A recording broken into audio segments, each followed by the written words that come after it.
It's not just waiting for a GP, it's waiting for all NHS treatment. Take cancer. For over a decade, waiting times for cancer care have been going up. His solution was supposed to be diagnostic hubs. The Health Secretary has been on a victory lap this week. But here's the rub, Prime Minister. Since they were opened last year, 135,000 extra people are now waiting for scans and tests. Can he think of a better way to describe soaring cancer waiting lists than wanting an inadequate? Ooh, Sir Keir really laid one on the PM there, didn't he? But we like to dig a little deeper into the numbers here, and when we do, we turn to our stat man, formerly with the Office for National Statistics, Jamie Jenkins. Jamie, what do you make of Sir Keir's numbers there?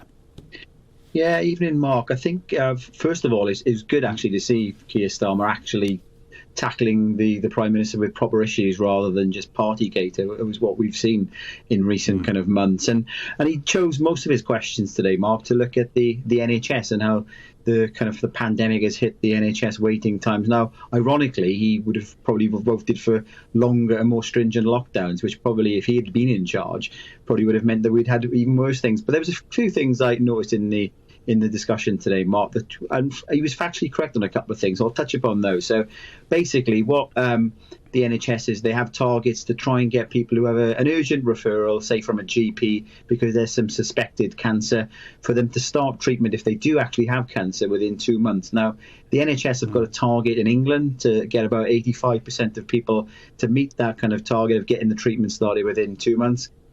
And in 2010, and in the first 4 years of the coalition government and David Cameron, they met that target, and they actually have stopped meeting that target since 2014. It's been falling down now, and in the year before the pandemic, only 77% of patients were getting that referral and getting the treatment started within 2 months. Now, so he's right to say today, Starmer, that it's got worse over the last 10 years. Now, through the pandemic, Mark, what we also saw in the first year of the pandemic, the number of people being referred falling down, because obviously we were all told to stay home, protect the NHS and save lives, forget about yourself kind of thing in terms of getting checked.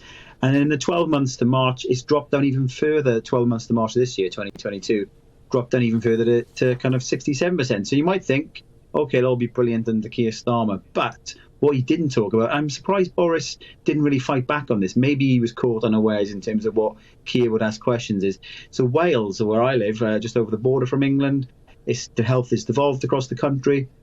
And if you look at the 2 month referral to treatment percentage in Wales, it's much lower. It's at 59%. So under a Labour-run administration within the UK, that's the only way we can do the comparison. It's actually worse in Wales than it is in England. So I think Boris missed a trick there to probably fight back with that. But Keir, really, if he's trying to imply that Labour would run things better, the facts over in Wales don't show that.